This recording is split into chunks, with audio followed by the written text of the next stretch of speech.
وعن ابي عمران ان رسول الله صلى الله عليه وسلم مر على رجل من الانصار وهو يعز اخاه الحياة فقال رسول الله صلى الله عليه وسلم دعه وان الحياء من الايمان متفق علیہ. اور ابن عمران سے روایت ہے کہ یقیناً رسول اللہ صلی اللہ علیہ وسلم ایک انصاری شخص کے پاس سے گزرے جبکہ وہ اپنے بھائی کو حیا کی بابت نصیحت کر رہا تھا تو رسول اللہ صلی اللہ علیہ وسلم نے فرمایا اسے رہنے دو کہ یقیناً حیا ایمان سے ہے. یعنی مقصد یہ ہے کہ حیا مومنین کا خاصہ ہے، ایسی نصیحت کی کیا ضرورت ہے.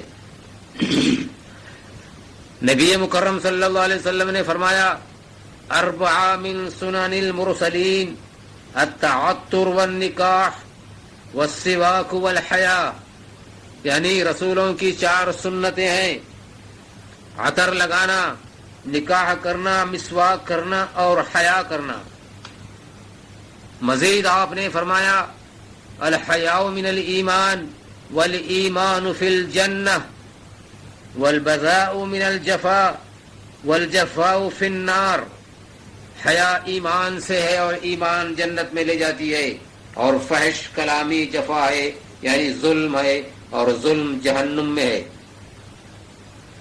لہذا مسلمان عورت اور مرد پر لازم آتا ہے کہ حیا اور شرم کو ہاتھ سے نہ جانے دیں، اسی میں ایمان کی سلامتی ہے. روی عن عمر رضی اللہ تعالی عنہ انه دخل على النبي صلی اللہ علیہ وسلم فوجده يبكي فقال ما يبكيك يا رسول الله؟ قال اخبرني جبرائيل عليه السلام ان الله تعالى يستحي من عبد يشيب في الاسلام ان يعذبه افلا تستحي الشيخ من الله ان يذنب بعدما شاب الاسلام. عمر رضی اللہ تعالیٰ عنہ نبی کریم صلی اللہ علیہ وسلم کی خدمت میں حاضر ہوئے تو حضور کو روتے ہوئے پایا. حضرت عمر نے فرمایا یا رسول اللہ صلی اللہ علیہ وسلم کون سی چیز آپ کو رلاتی ہے؟ آپ نے فرمایا جبرائیل علیہ السلام نے مجھے خبر دی ہے کہ اللہ تعالیٰ شرم کرتا ہے کہ ایسے بندے کو عذاب دے جو اسلام میں بوڑھا ہوا. پس بوڑھا اللہ تعالیٰ سے کیوں نہیں شرماتا کہ اسلام میں جوان ہوا پھر بوڑھا ہوا پھر بھی گناہ کرتا ہے. حیا لغت میں اس شرم اور انکسار کو کہتے ہیں جو کسی ایسے کام سے طاری ہو جائے جو مذمت کے قابل ہو، یا اس کے خلاف یا اس کے خوف سے آدمی برائی سے بھاگے. اور شرع میں یعنی اسلامی اصول میں حیا اس خاص فطرت کو کہتے ہیں جو برائی سے دور رکھتی ہے اور حقدار کا حق پہنچانے میں کوتاہی و سستی نہیں کرنے دیتی. حیا کی حقیقی تشریح یہ ہے کہ جو صرف اللہ تعالیٰ کی خاطر ہو. اس کا بلند ترین درجہ یہ ہے کہ آدمی کو خلوت اور جلوت میں یعنی تنہائی اور علانیہ بھی ہر حال میں اللہ تعالیٰ سے حیا کرے. بات چیت، کھانے پینے، چلنے پھرنے، لوگوں سے ملاقات کرنے، اخلاق و عادات حتیٰ کے لباس و رہن سہن غرض کے اپنی پوری زندگی کو اسلامی سانچے میں ڈھال لے. بے حیائی اور فحش گفتگو لا یعنی مذاق و مسخرے سے پرہیز کرے. کوئی ایسا لباس استعمال نہ کریں جس کی ممانعت آئی ہے. لعن اللہ المتشبہین من الرجال بالنساء والمتشبہات من النساء بالرجال. رواہ البخاری. رسول اللہ صلی اللہ علیہ وسلم نے ارشاد فرمایا کہ اللہ تعالیٰ لعنت بھیجتا ہے ان مردوں پر جو عورتوں کی مشابہت کرتے ہیں اور ان عورتوں پر جو مردوں کی مشابہت کرتی ہیں. آپ صلی اللہ علیہ وسلم نے اعلان فرمایا کہ یہ بات ممنوع ہے عورتوں پر کہ مردوں کا لباس پہنے، اور مردوں پر منع ہے کہ عورتوں کا لباس پہنے. اور اسی طرح حضور اکرم صلوات اللہ وسلم علیہ نے تحذیر فرمایا یعنی خوف دلایا کہ کلام اور حرکات و سکنات اور چلنے پھرنے لباس وغیرہ میں عورتیں مردوں کی اور مرد عورتوں کی مشابہت نہ کریں. لقد اعلن الرسول صلی اللہ علیہ وسلم ان من المحظور على المرأة ان تلبس زي الرجال ومن المحظور على الرجل أن يتزي بزي النساء وكذلك حذر صلوات الله عليه من التشبه في الكلام والحركة والمشيئة واللبس وغيرها. اللہ تبارک و تعالیٰ عورت اور مرد کو ان کی خاص خاص فطرت پر پیدا فرمایا ہے. ان دونوں کے علاوہ ان دونوں کے علیحدہ علیحدہ خصائص اور توازن ہیں. اپنی فطرت سے خروج کرنا، جس فطرت پر رب تعالیٰ مرد اور عورت کو پیدا فرمایا ہے، ایسا خروج بدترین فعل ہے. جبکہ مرد اور عورت بن جائے، جبکہ مرد عورت بن جائے اور عورت مرد بن جائے. ایسی خطرناک تبدیلی اور پریشانی آج کل کثرت سے دیکھی جا سکتی ہے. اکثر و بیشتر نوجوان لڑکیاں ایسے تنگ و چست لباس پہنتی ہیں جن سے ان کی جسمانی بناوٹ و ترکیب ظاہر ہوتی ہے. یہ سخت حرام ہے. اور اسی طرح ہم دیکھتے ہیں کہ نوجوان مردوں کی ایک کثیر جماعت اپنی گفتگو و چلن میں اوروں کی طرف مائل ہوتے ہیں. اپنی باتوں کو اپنے بالوں کو لامبے چھوڑ دیتے ہیں. اپنے گردنوں میں قلادہ یعنی رنگین اوراق جو عورتیں زینت کے لیے ڈالتی ہیں، آج کل مرد استعمال کر رہے ہیں. بیل باٹم کا استعمال آج کل کے جوان طبقے کے لیے فخر محسوس کرتے ہیں. اپنی چال و چلن میں اس قدر نزاکت آ چکی ہے کہ دور سے دیکھنے والا مشکل ہی سے امتیاز کر سکتا ہے کہ آیا یہ مرد ہے یا عورت. الیاذ باللہ. غور فرمائیے کہ کس قدر عبرت سبق آموز مقام ہے. آج کل ہماری نوجوان قوم کس خطرناک خوش فہمی میں مبتلا ہے. اللہ تبارک و تعالیٰ تجھے مرد بنا کر پیدا کیا ہے. اللہ تبارک و تعالیٰ تجھے مرد بنا کر پیدا کیا ہے اور تو عورت بننا چاہتا ہے. انتہائی شرم کا مقام ہے. انتہائی شرم کا مقام ہے. جن لوگوں پر لعنت بھیجی گئی ہے اور فرشتوں نے ان کی لعنت پر آمین کہا ہے، سنیے وہ کون ہے.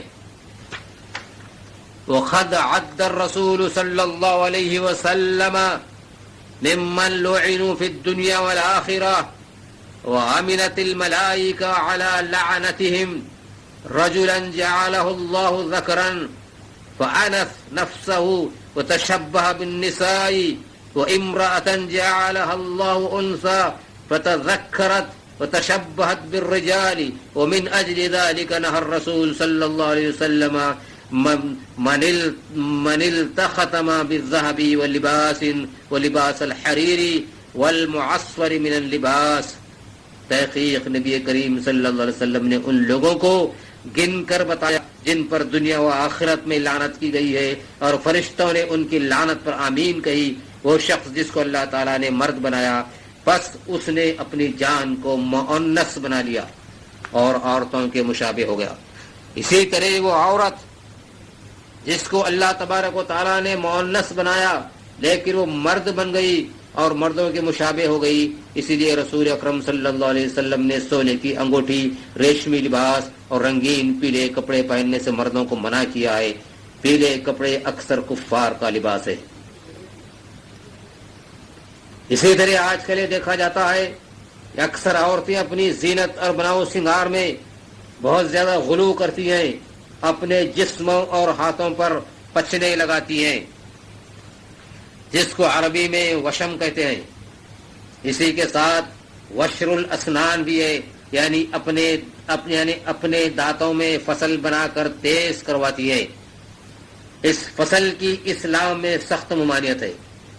وقد لعن الرسول صلی اللہ علیہ وسلم الواشمہ والمتوشمہ والواشرہ والمتوشرہ. رواہ مسلم. مسلم میں روایت ہے کہ نبی مکرم صلی اللہ علیہ وسلم نے لعنت فرمائی ہے چہرے اور جسم پر نقش نگار کرنے والی اور کروانے والی عورتوں پر، اور اپنے دانتوں میں فصل اور تیز کرنے والی اور کروانے والی عورتوں پر. اپنی بھاؤں کو باریک تراش کر مزین کرنا، ایسی حرکت پر بھی رسول اکرم صلی اللہ علیہ وسلم نے لعنت فرمائی ہے۔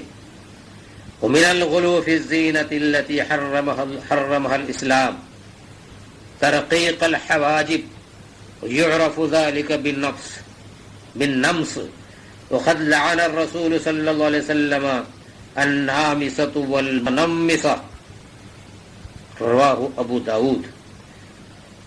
اور بعض عورتیں اپنی قدرتی بالوں میں غیر کے بال اس غرض سے استعمال کرتی ہیں تاکہ ان کے اصل بال دوسروں کے بالوں میں مل کر تمیز نہ ہو اور دیکھنے والوں کو لامے بال معلوم ہو۔ یہ بھی ایک قسم کی بناوٹی زینت ہے۔ عربی میں اس فعل کو وصل الشعر کہا جاتا ہے جو حرام ہے۔ اما وصل الشعر فهو حرام وقد لعن الرسول صلی اللہ علیہ وسلم الواصلة والمتوصلة، اپنے بالوں کو دوسروں کے بالوں میں ملا کر لامے کرنے والی اور کروانے والی عورتوں پر رسول خدا صلی اللہ علیہ وسلم نے لعنت فرمائی ہے۔ ہاں البتہ دھاگے اور ریشم وغیرہ کے مصنوعی بال استعمال کر سکتی ہے۔ سر کے بال عورت کے لیے حقیقی اور فطری زینت ہے۔ اس کی شکل بگاڑنا، منڈوانا یا مردانی بالوں جیسا تراشنا عورت کے لیے انتہائی معیوب۔ رسول صادق علیہ الصلوۃ والسلام نے لعنت فرمائی ہے ان عورتوں پر جو مردوں سے مشابہت کرتی ہیں۔ جس طرح عورتوں کی زینت اس کے شرعی اور فطری تقاضوں میں ہے، اسی طرح مردوں کی زینت ان کی اپنی داڑیاں ہیں۔ بعض نادان، نئی پوت اور مغرب زدہ تمدن والے تو اس کی مشروعیت یعنی اسلام میں جائز ہونے کا نہ صرف انکار کرتے ہیں بلکہ اس کا مذاق بھی اڑاتے ہیں اور کہتے ہیں کہ قرآن میں کہیں داڑھی رکھنے کا حکم اور ثبوت نہیں ہے، اور نہ یہ ضروری چیز ہے، چونکہ ایسے لوگ ان احادیث مبارکہ کے منکر ہیں جن میں داڑیاں رکھنے کا حکم دیا گیا ہے۔ اللہ تعالیٰ کا ارشاد ہے، یا ایھا الذین آمنوا اطیعوا اللہ واطیعوا الرسول، اے ایمان والو اللہ کا حکم مانو اور حکم مانو رسول کا۔ ما آتاکم الرسول فخذوہ وما نہاکم عنہ فانتہوا، جو کچھ رسول تمہیں عطا فرمائے وہ لے لو اور جس سے منع فرمائے باز رہو۔ ان دونوں آیتوں سے ثابت ہوا کہ ہر امر و نہی یعنی ہر حکم اور منع میں حضور اکرم صلی اللہ علیہ وسلم کی اطاعت مسلمان پر واجب ہے۔ داڑھی رکھنا اور بڑھانا حضور صلی اللہ علیہ وسلم کا قول و فعل اور حکم سے ثابت ہے۔ جمیع انبیاء والمرسلین علیہم الصلاۃ والسلام کی سنت قدیمہ و متواترہ ہے۔ حضور صلی اللہ علیہ وسلم کے بعد خلفائے راشدین، جمیع صحابہ کرام، ائمہ اعظام، علماء کرام اور اولیاء و صالحین کا اس پر دوامی و استمراری عمل رہا ہے اور کسی سے اس کے خلاف منقول نہیں ہے۔ امت محمدیہ کے لیے داڑھی رکھنا سنت مؤکدہ ہے۔ سنت مؤکدہ کا تارک گناہ گار ہے۔ داڑھی منڈانا یا ایک مشت سے کم کرنا حرام گناہ ہے اور اس کو ہلکا و حقیر وغیرہ اور غیر ضروری جاننا دار اسلام سے خارج کرتا ہے۔ جو شخص حضور صلی اللہ علیہ وسلم کے اقوال و اعمال، امر و نہی کا مطیع فرما بردار ہے، وہ کبھی بھی داڑھی کی اہمیت کا انکار نہیں کر سکتا اور نہ اپنی نفسانی خواہشات اور خود غرضیوں کے تحت اس پر اعتراض کر سکتا ہے۔ اس عمل پر کسی بھی قسم کا اعتراض رسول اکرم صلی اللہ علیہ وسلم کے حکم کے مخالف ہے، اور جو شخص حضور کا حکم نہ مانے اور پھر آپ کے فیصلے سے اپنے دلوں میں تنگی محسوس کریں وہ مومن نہیں ہو سکتا۔ بس ان لوگوں کو ڈرانا اور ڈرنا چاہیے جو رسول اللہ صلی اللہ علیہ وسلم کے حکم کے خلاف ہیں کہ انہیں کوئی فتنہ یا دردناک عذاب پہنچے۔ فَلْيَحْذَرِ الَّذِينَ يُخَالِفُونَ عَنْ أَمْرِهِ أَن تُصِيبَهُمْ فِتْنَةٌ أَوْ يُصِيبَهُمْ عَذَابٌ أَلِيمٌ صدق اللہ العظیم۔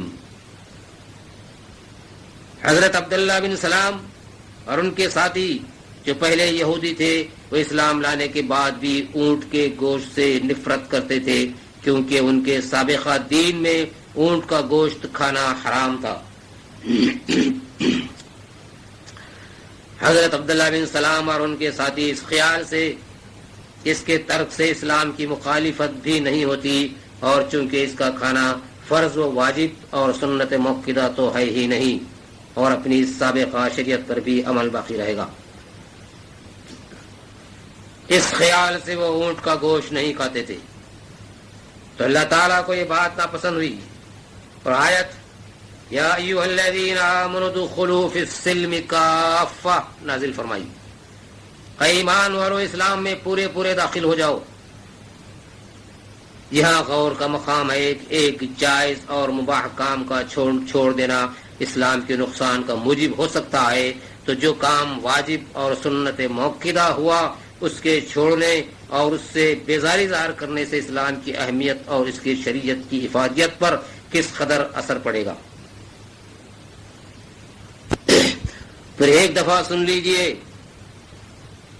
بلا شبہ تمام انبیاء و مرسلین، حضور سید عالم علیہ الصلاۃ والسلام، جمیع صحابہ کرام رضوان اللہ تعالی علیہم اجمعین، تابعین، تبع تابعین، ائمہ مجتہدین، فقہاء محدثین و مفسرین، اولیاء کرام، تمام مومنین و صالحین، سلف سے خلف تک سب کا داڑھی پر قولی و فعلی رہے، سب نے داڑھی رکھی اور رکھنے کا حکم دیا۔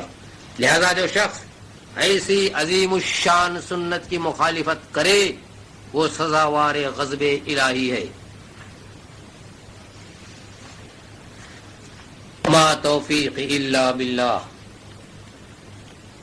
اے کاش مسلمان قوم کا ہر فرد اسلامی تعلیمات پر عمل پیرا ہوتا اور بزرگان دین و سلف صالحین کے اخلاق و اعمال کا نمونہ ہوتا اور اسلامی امتیازی چیزوں کی حفاظت و قدر و احترام کرتا، تاکہ دوسری قوموں پر اس کے دین و مذہب، علم و عمل اور تقوی و پرہیزگاری کا اثر پڑتا اور عند اللہ ثواب کا مستحق ہوتا۔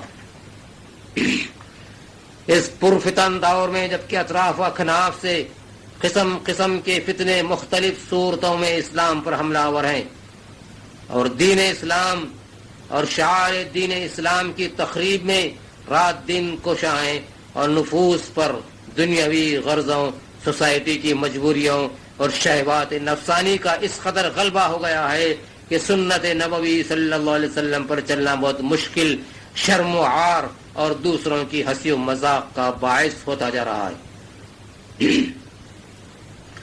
لیکن سن لیں، ایسے دور میں حضور اکرم صلی اللہ علیہ وسلم کے طریق ہدایت پر چلنے اور سنت پر عمل کرنے سے بے شمار اجر و ثواب ملتا ہے۔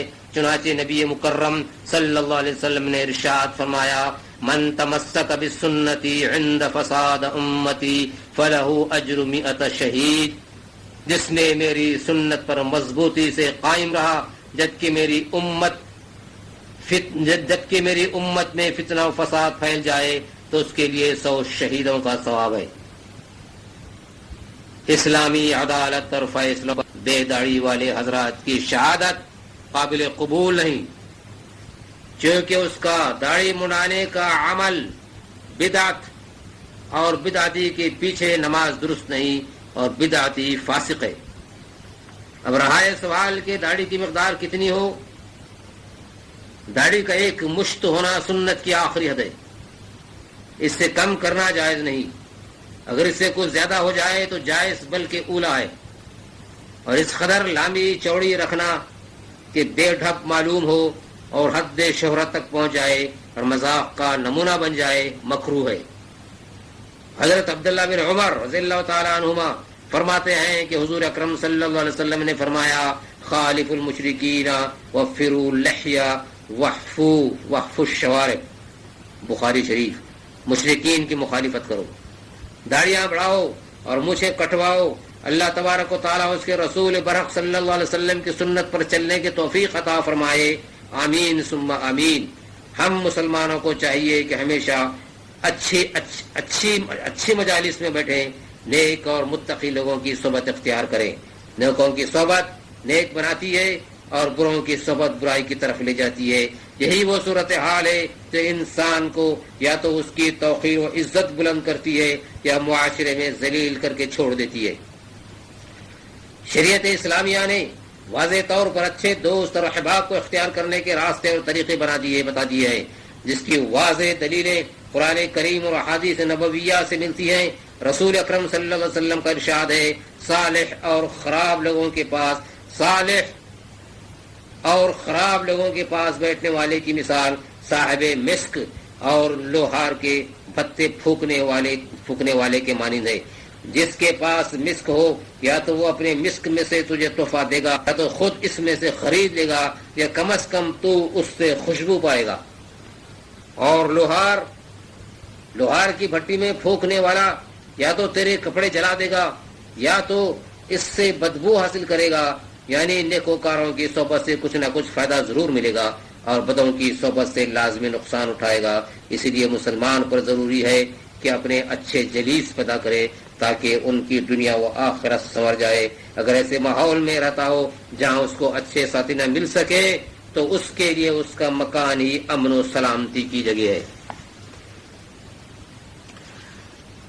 دنیا ایک گزرگاہ ہے، یہاں کسی کو قرار نہیں۔ انسان کو لازم ہے اپنی آخرت کی فکر کرے۔ انبیاء و مرسلین صلوات اللہ سلامہ علیہم اجمعین، سلف صالحین اولیاء کرام کے نزدیک یہ دنیا ایک مچھر کے پر کے برابر بھی وقت نہ رکھتی تھی۔ جب ہم اہل بیت رسول صلی اللہ علیہ وسلم کی زندگی پر غور کریں تو ہماری زندگیوں کے اہتمام و انداز پر نظر ڈالیں تو ہماری زندگیاں یہود و نصارہ کی زندگیوں سے بدرجہ شان و شوکت کی معلوم ہوتی ہیں۔ ایک دفعہ حضرت عمر رضی اللہ تعالیٰ عنہ حضور اکرم صلی اللہ علیہ وسلم کے پاس تشریف لائے۔ اس وقت حضور صلی اللہ علیہ وسلم ایک چٹائی پر آرام فرماتے جس کے اثرات آپ کے بازوئے مبارک پر پڑے تھے۔ یہ منظر دیکھ کر حضرت عمر رو پڑے۔ اس پر نبی مکرم صلی اللہ علیہ وسلم نے ارشاد فرمایا، اے عمر، کس چیز نے تم کو رلایا ہے؟ حضرت عمر نے فرمایا، یا رسول اللہ، میں نے قیصر و کسریٰ کی شان و شوکت والی زندگیاں اور دنیا کے مال و متاع حاصل ہیں اس کو یاد کیا، اور پھر آپ اللہ کے رسول ہیں، آپ کے جسم اطہر پر چٹائی کے نشان پڑے ہوئے ہیں۔ تو بس حضور صلی اللہ علیہ وسلم نے ارشاد فرمایا، اولئک قوم عجلت لهم طیباتهم فی حیاتهم الدنیا نحن قوم اخرت لنا طیباتنا فی الآخرہ۔ وہ ایسی قوم ہے جن کو دنیا کی خوبیاں ان کی دنیاوی حیات ہی میں دے دی گئی ہے، اور ہمارے لیے ہماری خوشیاں و آرام آخرت میں ہے۔ بلا شبہ جس طرح حضور نبی مکرم صلی اللہ علیہ وسلم اور آپ کے اہل بیت و ازواج مطہرات نے زندگیاں گزاری ہیں، دنیا میں کوئی نہیں کر سکتا۔ شہنشاہ کونین ہو کر کبھی پیٹ بھر کر تناول نہیں فرمایا۔ حضرت عائشہ صدیق رضی اللہ تعالی عنہ فرماتی ہیں، جب کبھی میں سیر ہو کر کھاتی ہوں تو مجھے رسول اللہ صلی اللہ علیہ وسلم کے فخر و فقے کا حال یاد آ جاتا ہے تو پھر میں رونے لگتی ہوں۔ تو عائشہ صدیق رضی اللہ تعالیٰ عنہ فرماتی ہیں کہ میں آپ کے فاقے کا حال دیکھ کر رو پڑتی اور اپنا ہاتھ آپ کے پیٹ پر پھیر کر کہتی کہ فاقے سے کیسا دب گیا ہے اور کتنی آپ پر میری جان، اور کہتی آپ پر میری جان فدا ہو، دنیا میں سے اتنا تو قبول فرما لیجئے جو جسمانی قوت کے قائم رکھنے کو کافی ہو۔ تو فرماتے، عائشہ مجھے دنیا سے کیا کام، میرے بھائی اولو العزم رسول تو اس سے بھی سخت حالت پر صبر کیا کرتے تھے۔ فَيَقُولُ يَا عَائِشَةُ مَا لِي وَلِلدُّنْيَا اخوانی من اولو العزم من الرسل صبروا على ما هو اشد من هذا وصلی اللہ علی سیدنا محمد وعلى آلہ وصحبہ وبارک وسلم۔ تاجدار مدینہ و شہنشاہ دو جہاں کے حجر مبارک کی یہ کیفیت تھی کہ جلانے کی چند لکڑیاں گاڑ کر اوپر کمبل لگا دیے گئے تھے۔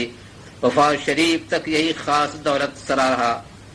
ازواج مطہرات کے حجروں کو یہ حال تھا کہ 4 حجروں کی دیواریں کچی اینٹ کی تھیں اور چھتیں کھجور کی شاخوں کی تھیں، جن پر مٹی کی لپائی کر دی گئی تھی، اور 5 حجروں کی تو دیواریں بھی نہ تھیں، صرف کھجور کی شاخیں گاڑ کر ان پر مٹی کا گلاوا کر دیا گیا تھا، اور ان کے دروازوں پر 3 ہاتھ لمبے اور 1 ہاتھ چوڑے کمبل کے پردے پڑے رہتے تھے۔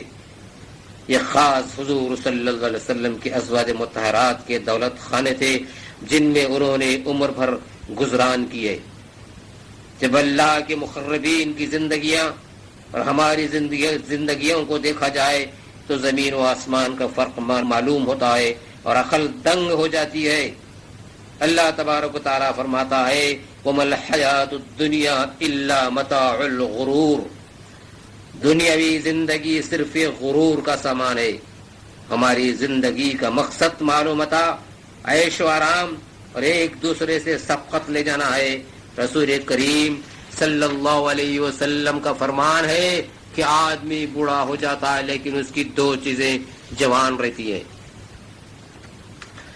آدمی بوڑھا ہو جاتا ہے لیکن اس کی 2 چیزیں جوان رہتی ہیں، ایک تو طول العمل، لامبی خواہشات، دوسرا جمع المال، مال و دولت جمع کرنے کی حرص۔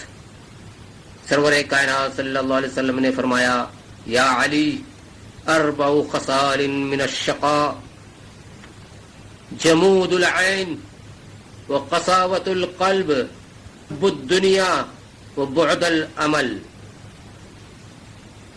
بدبختی کی 4 خصلتیں ہیں۔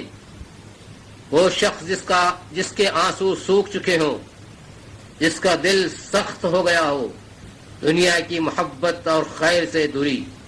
حضور کونین صلی اللہ علیہ وسلم نے ارشاد فرمایا الدنیا سجن المؤمن والقبر حسنہ والجنت مأواہ والدنیا جنت الکافر والقبر سجن والنار مأواہ۔ دنیا مومن کے لیے قید خانہ ہے اور قبر اس کا خلا ہے، اور جنت اس کی امن کی جگہ، اور اسی طرح دنیا کافر کے لیے جنت ہے اور قبر اس کی جیل ہے اور جہنم اس کا ٹھکانہ ہے۔ اللہم انا نسألک رضاک ونعوذ بک من سخطک والنار۔ دنیا فانیہ ہے، دنیا آخرت کی کھیتی ہے، یہاں زراعت کرو گے آخرت میں اس کا پھل پاؤ گے۔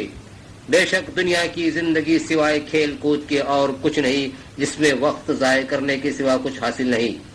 بے شک دنیا کی زندگی عیش و آرام اور ایک دوسرے پر فخر کرنے کا مقام ہے، یہاں سوائے اولاد اور مال و متاع اور اونچے اونچے مزین و آرام دہ مکانات و محلات میں مشغول ہونا ہے۔ اس دنیا کی مثال اس سبز و زار کھیتی کی طرح ہے جو بارش سے خوب ہری بھری ہوئی، جس کا منظر کسانوں کے دلوں کو باغ باغ کر دیتا ہے، پھر اچانک سوکھ جاتا ہے یا رون دیا جاتا ہے۔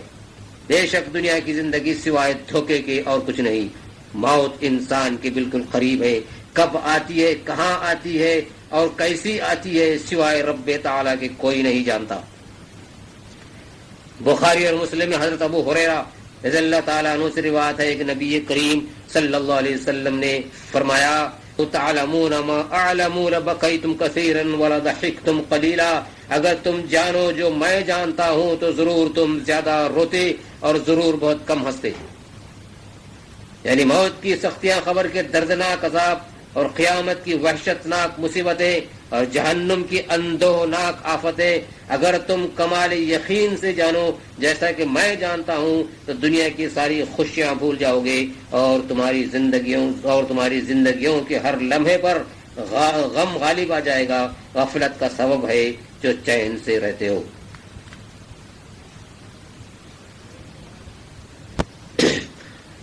ایک دفعہ نبی کریم صلی اللہ علیہ وسلم چند لوگوں کو دیکھا جو ہنس رہے تھے، ارشاد فرمایا اما انکم لو اکثرتم من ذکر حازم اللذات لشغلکم عما ارا، ثم قال اکثروا ذکر حازم اللذات یعنی الموت، ثم قال انما القبر روضة من ریاض الجنہ او حفرة من حفر النیران، یعنی اگر تم اپنی مجلس میں حازم اللذات کو کثرت سے یاد کرتے، یہ اس چیز سے بہتر تھا جس کو میں دیکھتا ہوں۔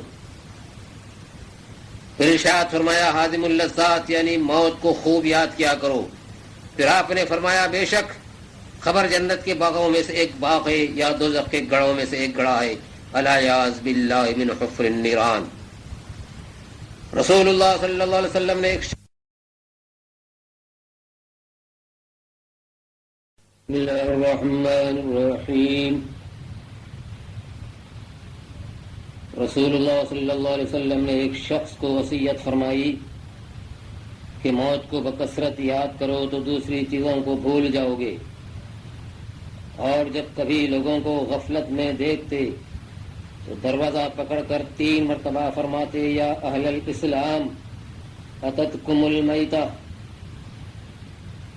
اے اہل اسلام موت آ گئی. اس کو جو کچھ اپنے ساتھ لانا تھا لے آئی، خوشی اور راحت لائی اللہ کے دوستوں کے لیے اور ان کے لیے جو جنت میں جائیں گے، ان کے لیے برکت کی خوشخبری لے آئی. سنو، ہر کوشش کرنے والے کی انتہا ہے اور اس کی انتہا موت ہے. کوئی آگے جاتا ہے اور کوئی پیچھے. بعض بزرگان دین کا کہنا ہے کہ جس نے موت کو بکثرت یاد کیا اس کو 3 انعامات ملیں گے. پہلا، توبہ کی جلد توفیق ہوگی. دوسرا، دل میں قناعت نصیب ہوگی. اور تیسرا، عبادت میں خوشی ہوگی. اور جس نے موت کو بھلا دیا اس میں 3 مصیبتیں نازل ہوں گی. پہلا، توبہ میں ٹال مٹول. دوسرا، بے صبری. اور تیسرا، عبادت میں سستی. اس چند روزہ زندگی کے لیے انسان اس دنیا میں کیا کچھ نہیں کرتا، لیکن جب اس کی موت کا وقت آتا ہے ہر چیز ہی چھوڑ کر چلا جاتا ہے سوائے اپنے حصے کے، یعنی وہ کفن ہے. کسی نے کیا خوب کہا ہے، نصیبک مما تجمع الدہر کلہ اذا آنی تلوی فیہا وحنوت. جو کچھ تو نے تمام زمانے میں جمع کر لیا اس میں سے تیرا حصہ صرف وہ 2 چادریں ہیں جن میں تو لپٹا جائے گا اور وہ خوشبو جو تجھ پر ڈالی جائے گی. فصیح و بلیغ لوگ نصیحت کے بعد جلد ہی غافل ہو جاتے ہیں. موت نصیحت کرنے کو کافی ہے اور زمانہ جدائی ڈالنے کو کافی ہے. آج ہم گھروں میں ہیں اور کل قبروں میں رہیں گے. جو شخص موت کو پورے یقین کے ساتھ جانتا ہے وہ ہمیشہ ہر برائی سے دور رہتا ہے. ہمارا یہ مشاہدہ ہے کہ بہت سے لوگ جو دن کے ابتدائی حصے میں اپنے دلوں میں کئی ارمان و آرزو لے کر زندہ رہتے ہیں اسے پورا بھی کرنے نہیں پاتے. موت انہیں دبوچ لیتی ہے اور اس کی موت کی خبر آنن فانن اطراف و اکناف میں پھیل جاتی ہے. اگر ہم موت اور اس کے رفتار کو دیکھ لیں جو ہماری طرف تیزی سے آ رہی ہے تو ہماری امیدیں اور غرور سب مٹ جائے گا. موت کی یاد انسان کو نرم دل بنا دیتی ہے. ایک عورت نے حضرت عائشہ صدیق رضی اللہ تعالیٰ عنہ سے شکایت کی کہ میرا دل سخت ہو گیا ہے. آپ نے فرمایا کہ موت کو یاد بکثرت کرو. دنیا عمل کی جگہ ہے، موت کے بعد ہم کو پتہ چلے گا. موت کو کثرت سے یاد کرنے کے تعلق سے زیارت قبور کی بہت بڑی اہمیت ہے. موت کو کثرت سے یاد کرنے کے تعلق سے زیارت قبور کی بہت بڑی اہمیت ہے. رسول کریم صلی اللہ علیہ وسلم نے فرمایا کہ قبور کی زیارت کرو کیونکہ یہ موت کو یاد دلاتی ہے. مزید آپ نے فرمایا کہ میں نے تم کو قبروں کی زیارت سے روکا تھا، اب زیارت کرو کیونکہ یہ دنیا میں زہد اور آخرت کی یاد پیدا کرتی ہے. قبروں کی زیارت انسان کو عبرت دلاتی ہے، دلوں کو نرم کرتی ہے، آنکھوں میں آنسو لاتی ہے. اس شہر خموشہ یعنی قبرستان کا منظر دیکھ کر جن میں بڑے بڑے بادشاہ اور شہنشاہ مدفون تھے، علامہ اقبال نے کیا خوب کہا ہے، کیا یہی ہے ان شہنشاہوں کی عظمت کا مآل جن کے تدبیر جہاں بانی سے ڈرتا تھا زوال. ہر مسلمان کو چاہیے کہ خاتمہ بالخیر کی دعا مانگا کرے. اعمال کا دار و مدار خاتمے پر ہے. علماء دین نے فرمایا ہے کہ برے خاتمے کے 4 اسباب ہیں. علماء دین نے فرمایا ہے کہ برے خاتمے کے 4 اسباب ہیں. مثلا نماز میں سستی، دوسرا شراب خوری، تیسرا والدین کی نافرمانی، چوتھا مسلمانوں کو تکلیف دینا. اللہم اختم لنا بالصالحات اعمالنا. حضرت سلمان فارسی رضی اللہ تعالیٰ عنہ سے روایت ہے کہ رسول اللہ صلی اللہ علیہ وسلم نے فرمایا کہ مرنے والے میں 3 علامتیں دیکھو. اگر اس کی پیشانی پر پسینہ آئے، آنکھوں میں آنسو آئیں اور نتنے پھیل جائیں تو یہ اللہ کی رحمت ہے، اور وہ اس طرح آواز نکالے جس طرح نوجوان اونٹ جس کا گلا گھونٹا گیا ہو، رنگ پھیکا پڑ جائے اور کف نکلنے لگے تو یہ اللہ کے عذاب نازل ہونے کی علامت ہے. اللہم احفظنا من سوء الخاتمہ. بزرگان دین میت کی پیشانی کے پسینے کو فعل نیک سمجھتے تھے. علماء نے فرمایا کہ پیشانی پر پسینے کا آنا اس بات کی علامت ہے کہ اپنے کیے ہوئے اعمال پر شرمندہ ہے، اور کافر میں حیا کا نام نہیں ہوتا تو اس پر یہ علامتیں ظاہر نہیں ہوتی. حضرت جابر رضی اللہ تعالیٰ عنہ سے روایت ہے کہ رسول اکرم صلی اللہ علیہ وسلم نے فرمایا کہ بنی اسرائیل کے واقعات بیان کرو کیونکہ ان میں عجیب عجیب باتیں ہوئی ہیں. پھر حضور صلی اللہ علیہ وسلم نے فرمایا کہ بنی اسرائیل کی ایک جماعت قبرستان میں گئی اور انہوں نے مشورہ کیا کہ 2 رکعت پڑھ کر اللہ سے دعا کرنا چاہیے کہ وہ کسی مردے کو زندہ کر دے جو ہم کو حالات بتائے. چنانچہ وہ ایک کام کر رہے تھے کہ اچانک ایک سیاہ شخص نمودار ہوا، اس کی پیشانی پر سجدوں کے نشانات تھے. اس نے کہا کہ اے لوگوں، تم نے مجھ کو کیوں پریشان کیا؟ مجھ کو مرے ہوئے 100 سال ہوئے لیکن موت کی گرمی اب تک محسوس کر رہا ہوں. تو اللہ سے دعا کرو کہ وہ مجھ کو پہلی حالت پر لوٹا دے. یہ روایت بھی ہے کہ مردہ جب تک قبر میں رہتا ہے موت کی تکلیف اسے محسوس ہوتی ہے. ملک الموت کی تکلیف تلوار کی 1000 چوٹوں سے بھی زیادہ ہے. حضرت موسیٰ علیہ السلام سے پوچھا گیا کہ موت کیسی ہے؟ آپ نے فرمایا کہ بیری کے درخت کے مانند کہ جس کی شاخیں ہر رگ سے اگ گئی ہوں اور پھر ان کو کوئی کھینچے، یہ ہے موت کی سب سے آسان تکلیف. موت دنیا و آخرت کی ہولناکیوں میں سے سب سے زیادہ ہولناک ہے. یہ آروں کے چیرنے سے، قینچیوں کے کاٹنے سے، ہانڈیوں کے ابالنے سے زیادہ ہے. اگر مردہ زندہ ہو کر موت کی سختیاں لوگوں کو بتا دے تو ان کا عیش اور نیند سب کچھ ختم ہو جائے گا. سرور کائنات صلی اللہ علیہ وسلم نے فرمایا تم اپنے مردوں کو کلمہ توحید کی تلقین کرو تم اپنے مردوں کو کلمہ توحید کی تلقین کرو اور جنت کی بشارت دو، کیونکہ اس وقت بڑے حلیم مرد اور عورتیں حیران ہوتے ہیں. اس وقت شیطان انسان سے بہت ہی زیادہ قریب ہوتا ہے. اللہ کی قسم ملک الموت کو دیکھنا تلوار کی 1000 چوٹوں سے کہیں زیادہ ہے. بخدا جب انسان مرتا ہے تو اس کی ہر رگ علیحدہ علیحدہ طور پر تکلیف برداشت کرتی ہے. نبی مکرم صلی اللہ علیہ وسلم نے مزید فرمایا کہ انسان پر جب سکرات کا عالم طاری ہوتا ہے اور میت پر بے چینی ہو تو اس کے اعضاء ایک دوسرے کو سلام کہتے ہیں. السلام علیک تفارقنی و افارقک الی یوم القیامہ، یعنی تم پر سلامتی ہو، تم مجھ سے جدا ہوئے اور میں تم سے قیامت تک کے لیے جدا ہو رہا ہوں. یہ تو بنی آدم کی موت کا حال ہوا.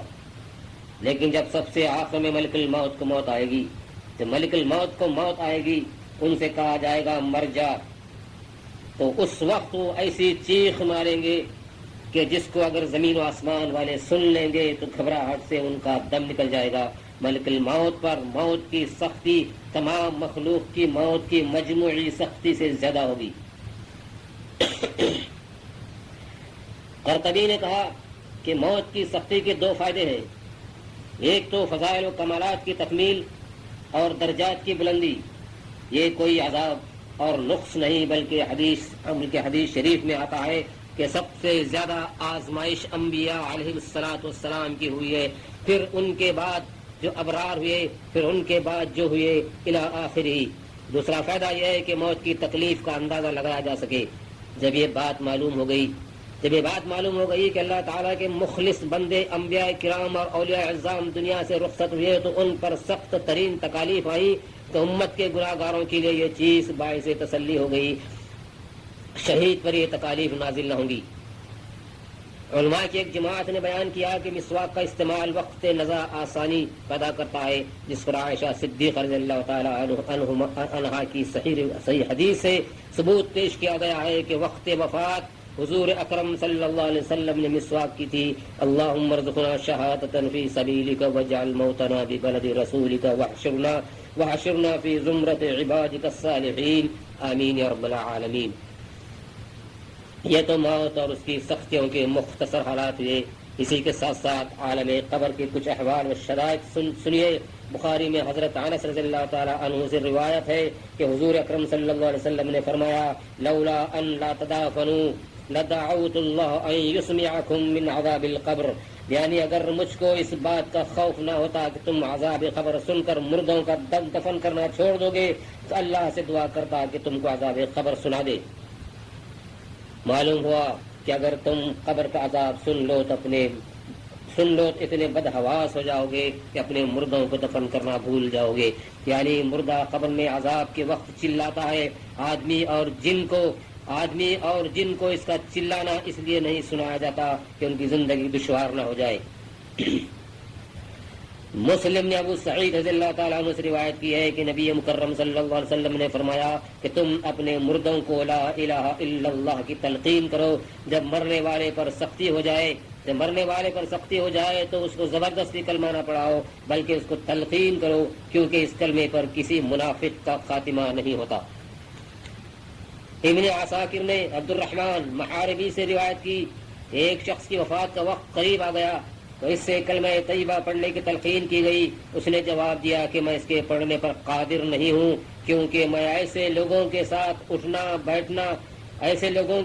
اٹھتا بیٹھتا ہوں جو مجھے ابو بکر و عمر رضی اللہ تعالیٰ عنہما کے برا بھلا کہنے کی تلقین کرتے تھے۔ اللہ اکبر اللہ اکبر۔ غور فرمائیے کتنا عظیم ہے ان حضرات کا مقام، جب ان بزرگوں کے برا کہنے والے کے ساتھ اٹھنا بیٹھنا رکھنے والے کی یہ سزا ہے، تو جو خود ان بزرگوں کو برا کہتا ہے اس کی کیا سزا ہوگی۔ ایک مرتبہ نبی کریم صلی اللہ علیہ وسلم ابو سلمہ رضی اللہ تعالیٰ عنہ کے پاس ان کے مرض الموت میں تشریف لے گئے۔ جب ان کی آنکھیں پھٹنے لگی تو حضور صلی اللہ علیہ وسلم نے ان کو بند فرما دیا۔ یہ دیکھ کر گھر والے چیخنے لگے۔ حضور اکرم صلی اللہ علیہ وسلم نے ان کو خاموش کر دیا اور فرمایا کہ جب روح نکلتی ہے تو نگاہ اس کا پیچھا کرتی ہے، جب کوئی شخص مرتا ہے تو ملائکہ حاضر ہوتے ہیں اور گھر والے جو کچھ کہتے ہیں وہ اس پر آمین کہتے ہیں۔ حضرت مجاہد سے روایت ہے کہ ابن عباس رضی اللہ تعالیٰ عنہ نے فرمایا کہ دیکھو بغیر وضو ہرگز نہ سونا، کیونکہ روح کو جس حالت میں قبض کیا جاتا ہے اسی حالت میں رکھا جاتا ہے۔ حضرت انس رضی اللہ تعالیٰ عنہ سے روایت ہے کہ رسول اللہ صلی اللہ علیہ وسلم نے فرمایا کہ جس شخص کی روح ملک الموت نے عالم دنیا میں بحالت وضو قبض کی تھی، وہ قیامت تک بھی شہادت کا مرتبہ پائے گا اور قیامت میں شہیدوں میں اس کا شمار ہوگا۔ ملک الموت دن میں 3 مرتبہ لوگوں کے چہرے دیکھتے ہیں۔ جس کی عمر پوری ہو جاتی ہے اور اس کا رزق دنیا سے ختم ہو جاتا ہے، اس کی روح قبض فرماتے ہیں، گھر والے رونے لگتے ہیں۔ ملک الموت دروازے پر کھڑے ہو کر فرماتے ہیں کہ میں نے تمہارا کوئی قصور نہیں کیا، میں تو اللہ کی طرف سے مامور ہوں، نہ میں نے اس کا رزق کھایا اور نہ اس کی روح قبض کی، اور مجھے تو تمہارے پاس بار بار آنا ہے حتیٰ کہ تم میں سے کوئی باقی نہ رہے۔ اللہم اہون علینا سکرات الموت۔ اب آئیے دیکھیں اور غور فرمائیں کہ دفن اور تلقین کے وقت کیا کہنا چاہیے۔ اس پر نبی کریم صلی اللہ علیہ وسلم و صحابہ کرام رضوان اللہ تعالی علیہم اجمعین اور صلحائے امت کا کیا عمل رہا ہے۔ مسلمان اپنی کسی بھی عبادت کا ثواب کسی بھی متوفی مسلمان کی روح کو پہنچا سکتا ہے، چاہے وہ عبادت بدنی ہو یا مالی یا مرکب، جیسے تلاوت قرآن، تسبیح و تحلیل، دعا و استغفار، نماز و روزہ، زکوٰۃ و صدقات و خیرات اور حج وغیرہ۔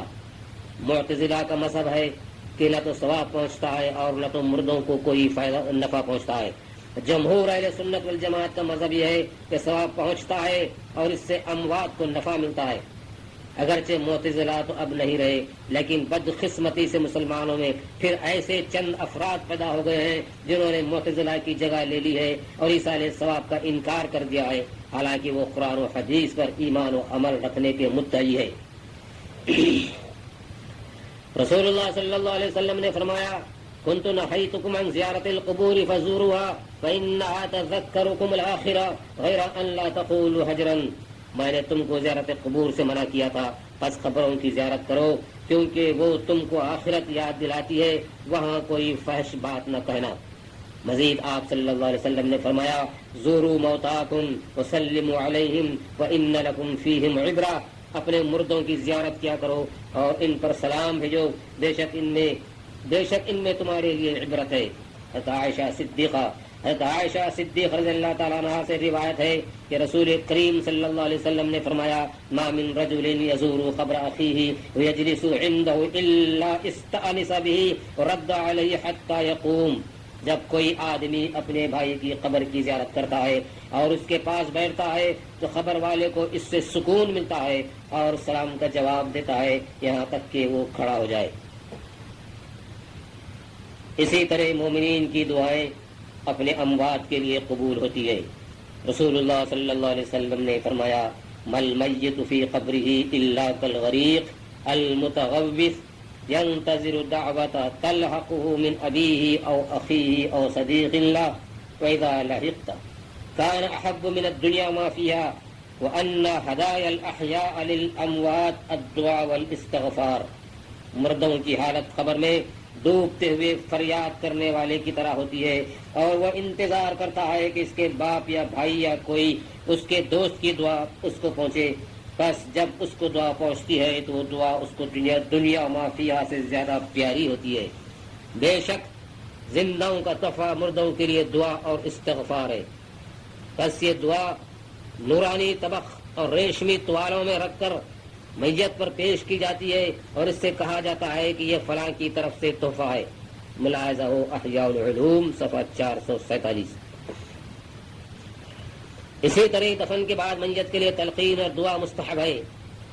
نبی کریم صلی اللہ علیہ وسلم نے فرمایا، اذا مات احدکم فسویتم علیہ التراب فلیقم احدکم علی رأس قبره ثم يقول یا فلان ابن فلانہ فإنه يسمع ولا يجيب، ثم لا يقول يا فلان ابن فلانة الثانية فإنه يستوي قاعدا، ثم لا يقول يا فلان ابن فلان الثالثة فإنه يقول أرشدنا يرحمك الله ولكن لا تسمعون، ويقول له اذكر ما خرجت عليه من الدنيا شهادة أن لا إله إلا الله وأن محمد رسول الله وأنك رضيت بالله ربا وبالإسلام دينا وبمحمد صلى الله عليه وسلم نبيا وبالقرآن إماما، وإن منكر نكير يتأخر كل واحد منهما فيقول انطلق بنا ما يقعدنا عند هذا وقد لقنا حجته ويكن الله عز وجل حجيجا دونهما، فقال رجل يا رسول الله وإن لم يعرف اسم أمه قال فلينسبوا إلى حواء، یعنی جب تم میں سے کوئی مر جائے اور تم اس پر مٹی ڈال چکو، بس تم میں سے کوئی ایک آدمی اس کی قبر کے سرانے کھڑے ہو کر پکارے اے فلان ابن فلانا، مردہ یہ بات سنے گا لیکن جواب نہ دے گا، پھر دوبارہ ایسا ہی پکارے تو اٹھ کر بیٹھ جائے گا، پھر تیسری مرتبہ ایسا ہی پکارے تو کہے گا کہ خدا تجھ پر رحم کرے، مجھے ہدایت کی بات بتا، لیکن تم اس کی آواز نہ سن سکو گے۔ تو باہر والے کو کہنا چاہیے کہ اس کلمے کو یاد کرو جو پڑھتے ہوئے تم دنیا سے نکلے ہو، یعنی اشہد ان لا الہ الا اللہ وان محمد رسول اللہ، اور یہ بات کہو کہ بے شک میں اللہ کے رب ہونے اور اسلام کے دین ہونے اور محمد صلی اللہ علیہ وسلم کے نبی ہونے اور قرآن کے امام ہونے پر راضی اور خوش ہوں، کیونکہ ایسا کہنے سے منکر و نکیر ایک دوسرے سے کہتے ہیں کہ چلو ایسے آدمی کے پاس بیٹھ کر کیا کرو گے جس کو اس کی حجت بتا دی گئی ہے، تو اللہ تبارک و تعالیٰ ہی اس سے پوچھ گچھ کرے گا۔ ایک شخص نے عرض کی کہ یا رسول اللہ صلی اللہ علیہ وسلم، اگر کسی کی ماں کا نام معلوم نہ ہو تو آپ نے فرمایا اسے حوا کی طرف منسوب کر دے۔ طبرانی بحیقی شعب نے ابن عمر رضی اللہ تعالیٰ عنہ سے روایت کی، انہوں نے کہا کہ رسول اللہ صلی اللہ علیہ وسلم نے فرمایا کہ جب کوئی مر جائے تو اسے روکے نہ رکھو، بلکہ جلدی سے قبر کی طرف لے جاؤ اور اس کے سر کی جانب سورۃ الفاتحہ پڑھنی چاہیے اور اس کی قبر کی بائیں جانب سورۃ البقرہ کی آخری آیتیں پڑھی جائیں۔ ملاحظہ ہو مذہب حنفی کی مشہور کتاب الہدایہ میں ہے کہ بے شک انسان کے عمل کا ثواب کسی دوسرے شخص کو پہنچایا جا سکتا ہے، خواہ نماز کا ہو یا روزے کا ہو یا صدقہ ہو، خیرات وغیرہ کا ہو۔ یہ اہل سنت والجماعت کا مذہب ہے جس پر اولیاء کرام، فقہا و صلحاء عمل پیرا رہے ہیں۔ لہذا میت پر قرآن و فاتحہ خوانی کرنا تمام اہل سنت والجماعت کا عمل رہا ہے۔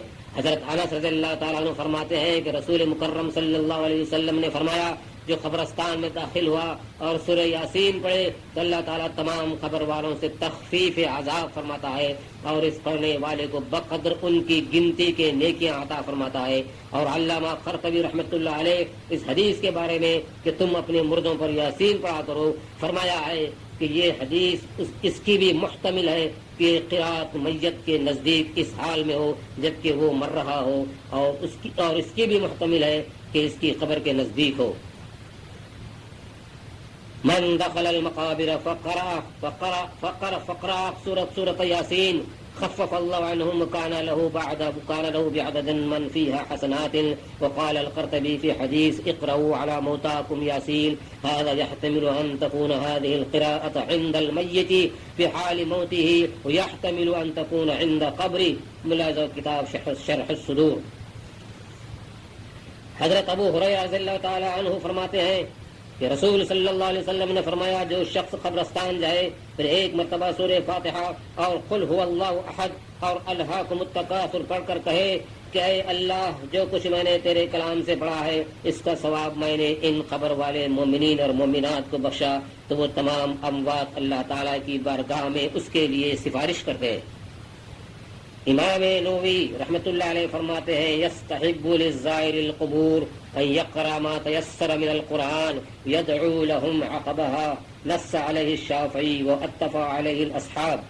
وزاد فی موضع آخر وان ختم القرآن علی القبر کان افضل، یعنی زائر قبور کے لیے مستحب یہ ہے کہ جتنا اس سے ہو سکے قرآن پڑھے اور اہل قبور کے لیے دعا کرے۔ امام شافعی رحمۃ اللہ علیہ نے اس پر نص پیش کیے اور تمام شافعی حضرات اس پر متفق ہیں، اور اگر قبر پر قرآن شریف ختم کیا جائے تو اور بھی افضل ہے۔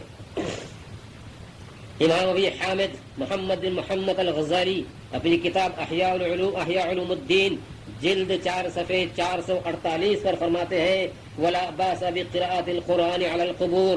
پھر فرماتے ہیں وقال محمد بن احمد المروزی سمعت احمد بن حنبل يقول اذا دخلتم المقابر فقرؤوا بفاتحة الكتاب والمعوذتين وقل هو الله احد وجعلوا ثواب ذلك لأهل المقابر فإنه يصل إليهم۔ یعنی جب تم قبرستان جاؤ تو سورہ فاتحہ اور سورہ قل اعوذ برب الفلق اور قل اعوذ برب الناس اور قل هو اللہ احد پڑھ کر اس کا ثواب اہل قبور کو بخشے، بس بے شک اہل قبور کو یہ ثواب پہنچتا ہے۔ اہل قبور کے لیے یہ سارے ثواب کے دلائل سماعت فرما چکے ہیں۔ اب آئیے دیکھیں کہ قبر اپنے مردے کے ساتھ کیا معاملہ کرتی ہے۔ مسلمان اہل سنت والجماعت کا عقیدہ ہے کہ قبر ہر ایک کو دبائے گی۔ حضرت جابر رضی اللہ تعالیٰ عنہ سے روایت ہے کہ رسول اللہ صلی اللہ علیہ وسلم نے اور صحابہ کرام رضوان اللہ تعالی علیہم اجمعین نے سعد بن معاذ رضی اللہ تعالیٰ عنہ کے دفن کے بعد بہت دیر تک سبحان اللہ اور پھر اللہ اکبر کہا، صحابہ نے وجہ دریافت کی تو حضور صلی اللہ علیہ وسلم نے فرمایا اس صالح انسان کی خبر تنگ ہو گئی تھی تو اللہ تعالیٰ نے اس کی وجہ سے کشادہ کر دی۔ ابن عباس رضی اللہ تعالیٰ عنہ نے سے روایت ہے کہ اگر کوئی عذاب قبر سے بچ سکتا تو وہ سعد بن معاذ تھے، لیکن قبر نے ان کو بھی دبا دیا اور پھر چھوڑ دیا۔ رسول اللہ صلی اللہ علیہ وسلم نے سعد بن معاذ کے متعلق فرمایا کہ یہ وہ ہیں کہ عرش الہی ان کی وفات پر حرکت میں آ گیا اور جنت کے دروازے کھل گئے اور 70,000 فرشتے نازل ہوئے، پھر قبر نے ان کو دبایا اور چھوڑ دیا۔ حضرت انس رضی اللہ تعالیٰ عنہ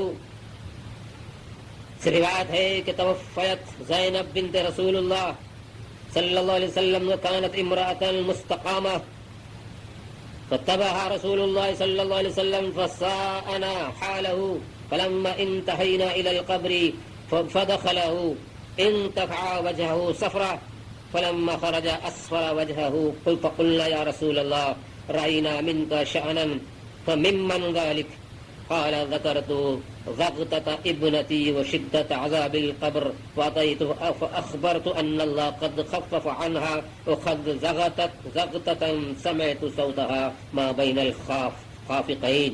حضرت انس رضی اللہ تعالیٰ فرماتے ہیں کہ زینب بنت رسول اللہ صلی اللہ علیہ وسلم کا انتقال ہو گیا تو ہم ان کے جنازے میں رسول اکرم صلی اللہ علیہ وسلم کے ہمراہ تھے. آپ بہت ہی غمگین تھے تو حضور صلی اللہ علیہ وسلم تھوڑی دیر تک قبر پر بیٹھ کر آسمان کی طرف دیکھنے لگے. پھر قبر سے اتر آئے. غم اور زیادہ ہو گیا. پھر تھوڑی دیر بعد غم ختم ہو گیا اور تبسم فرمانے لگے. دریافت کرنے پر فرمایا میں قبر کے دبانے کو اور زینب کی کمزوری کو یاد کر رہا تھا. یہ بات مجھ پر دشوار گزری. اللہ کی بارگاہ میں دعا کی کہ قبر کے دبانے میں کمی کر دی جائے تو دعا قبول ہوئی.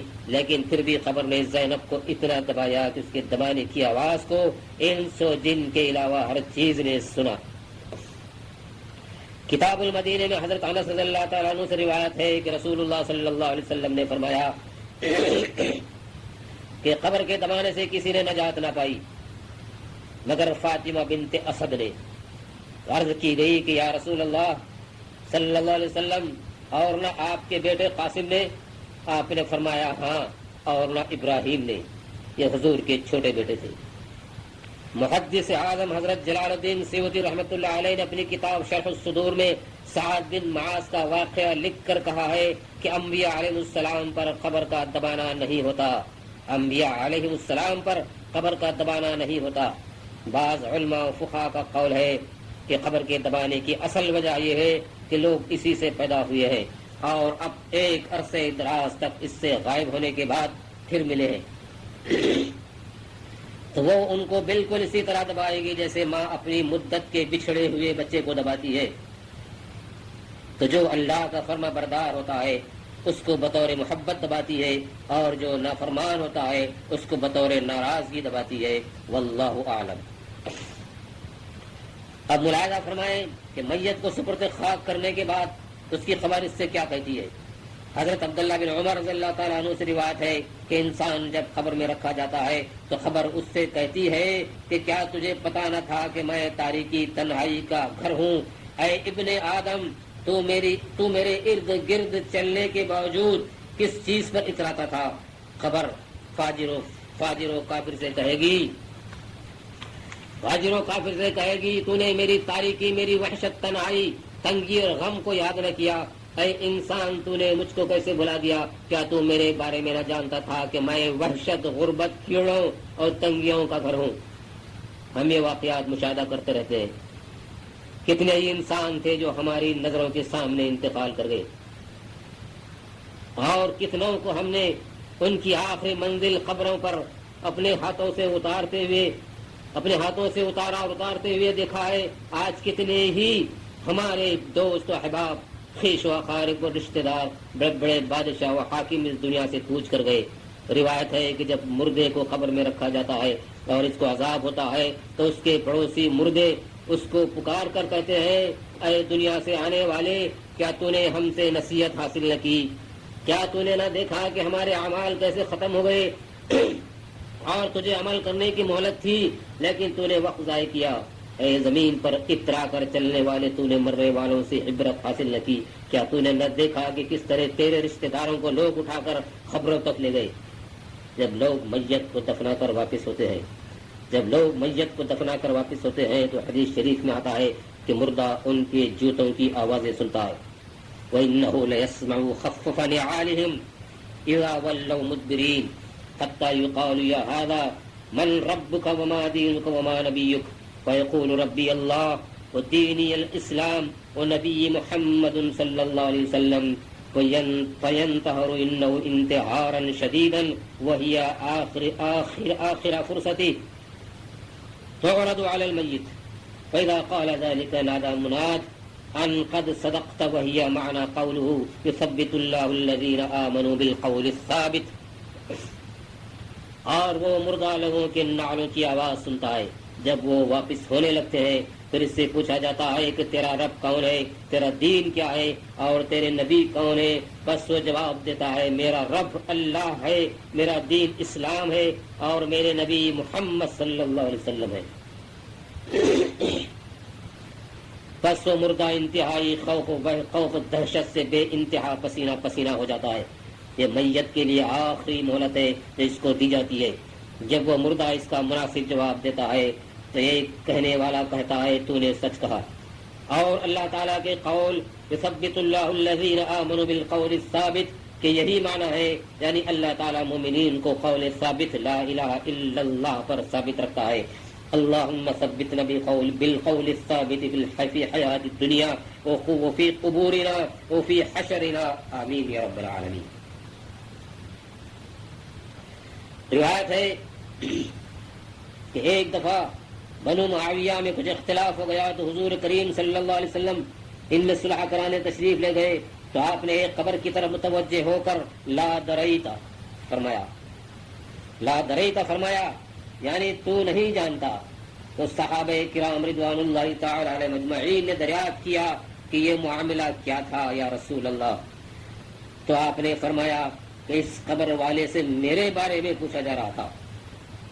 اس نے کہا لا ادری, میں نہیں جانتا.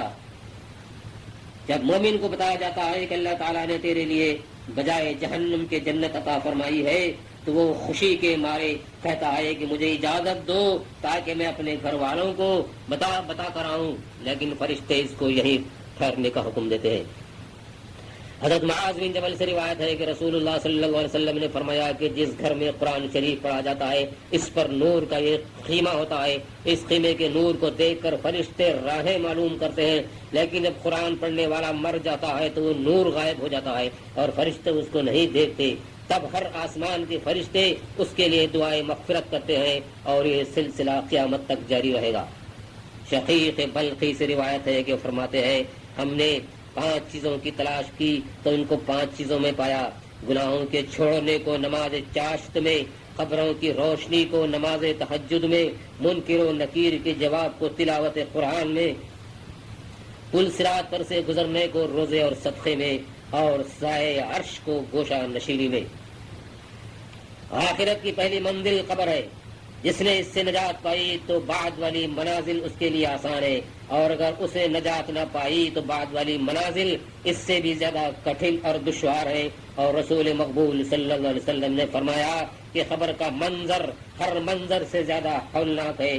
اللہم انا نعوذ بک من عذاب القبر ومن شر فتنة القبر. بخاری میں حضرت عائشہ صدیق رضی اللہ تعالی عنہا سے روایت ہے کہ رسول اللہ صلی اللہ علیہ وسلم نے فرمایا کہ عذاب قبر حق ہے. آپ نے یہ بھی فرمایا کہ پیشاب کی چھینٹوں سے بچو کہ عموماً عذاب قبر اسی وجہ سے ہوتا ہے. اب آئیے آخر میں یہ دیکھیں کہ میت کے لیے قرآن پڑھنے سے آیا میت کو ثواب ملتا ہے یا نہیں. جمہور سلف و ائمہ مجتہدین ثواب پہنچنے کے قائل ہیں. بعض علماء نے اس میں اختلاف کیا ہے اور دلیل میں آیت وَأَن لَيْسَ لِلْإِنسَانِ إِلَّا مَا سَعَى پیش کرتے ہیں, یعنی انسانوں کو اس کی کوشش و سعی کا بدلہ ملے گا. لیکن اس آیت کریمہ کے چند وجوہ سے جواب دیے گئے ہیں. اولاً تو یہ کہ یہ آیت منسوخ ہے اور اس کی ناسخ آیت ہے والذین آمنوا واتبعتهم ذریتهم بإیمان الحقنا بهم ذریتهم, یعنی اور جو ایمان لائے اور ان کی اولاد نے ایمان کے ساتھ ان کی اتباع کی ہم نے ان کی اولاد ان سے ملا دی. مطلب یہ ہے کہ بیٹوں کو باپ کی نیکی سے جنت میں داخل کر دیا گیا. ملاحظہ ہو کتاب ناسخ القرآن العزیز و منسوخی. حضرت ابن عباس رضی اللہ تعالیٰ عنہ نے فرمایا کہ آیت وَأَن لَيْسَ لِلْإِنسَانِ إِلَّا مَا سَعَى کا حکم ہماری شریعت میں آیت الحقنا بہم ذریتہم سے منسوخ ہو گیا ہے. دوسرا یہ کہ یہ آیت وَأَن لَيْسَ لِلْإِنسَانِ إِلَّا مَا سَعَى قوم ابراہیم و موسیٰ علیہ السلام کے لیے مخصوص ہے, اور اس امت مرحومہ کو تو وہ بھی ملے گا جو خود کرے گی اور وہ بھی جو اس کے لیے دوسرے کریں گے. یہ قول حضرت عکرمہ رضی اللہ تعالیٰ عنہ کا ہے.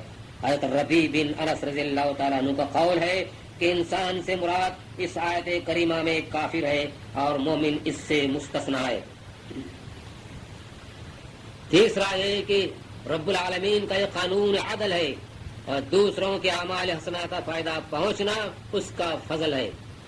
جو حضرات ثواب کے پہنچنے کے قائل ہیں وہ بھی یہی قیاس کرتے ہیں کہ جب حج، صدقہ، وقف، دعا اور قرات کا ثواب پہنچ سکتا ہے تو دوسری عبادات کا ثواب بھی پہنچ سکتا ہے۔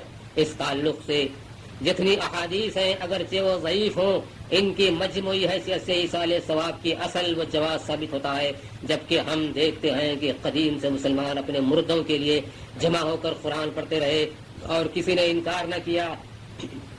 اس سے اجماع مسلمین بھی ثابت ہوتا ہے، لا تجتمع امتی علی الضلالہ، میری امت گمراہی پر جمع نہ ہوگی۔ امام شافعی رحمۃ اللہ علیہ سے دریافت کیا گیا کہ قبر پر قرآن پڑھنا کیسا ہے، تو جواب دیا کہ حرج نہیں۔ جب انصار کا کوئی آدمی مر جاتا تو اس کی قبر پر آتے جاتے اور قرآن پڑھتے تھے۔ ہمارے بعض علماء نے میت کو ثواب پہنچنے پر حضور اکرم صلی اللہ علیہ وسلم کی اس حدیث سے استدلال فرمایا ہے، اور وہ یہ کہ حضور اکرم صلی اللہ علیہ وسلم نے ملاحظہ فرمایا کہ دو قبر والوں پر عذاب ہو رہا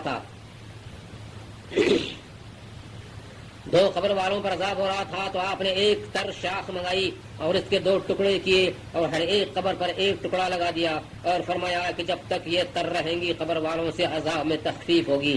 علماء نے اس کے یہ معنی لیے ہے کہ چیزیں جب تک اپنی اصلیت پر رہتی ہیں، سبز رہتی ہیں یا تر رہتی ہیں، خدا کی تسبیح کرتی ہے۔ جب اللہ تعالیٰ درختوں اور ان کی شاخوں وغیرہ کی تسبیح سے عذاب قبر میں کمی فرماتا ہے تو غور کا مقام ہے کہ جب ایک مومن بندہ آ کر قبر کے پاس قرآن وغیرہ پڑھے گا تو کیا اس کا ثواب مردوں کو نہ ملے گا؟ ضرور ملے گا۔ اس حدیث کو قبروں کے پاس درخت لگانے کی اصل ثابت کرتے ہیں۔ مردے اپنی قبروں میں قیامت تک آزمائے جاتے ہیں، جو اس سے نجات پایا وہ قیامت تک عیش و راحت میں رہے گا، اور جو عذاب میں گرفتار ہوا وہ قیامت تک مختلف عذاب اور بلاؤں میں مبتلا رہے گا۔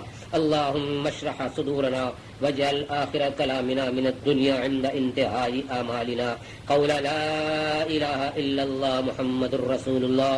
اللہم احسنا علیہ یا حی وامتنا علیہ یا ممیت وابعثنا علیہ من قبورنا یا باعث وانفعنا وارفعنا بها یوم لا ينفع مال ولا بنون الا من اتى الله بقلب سلیم۔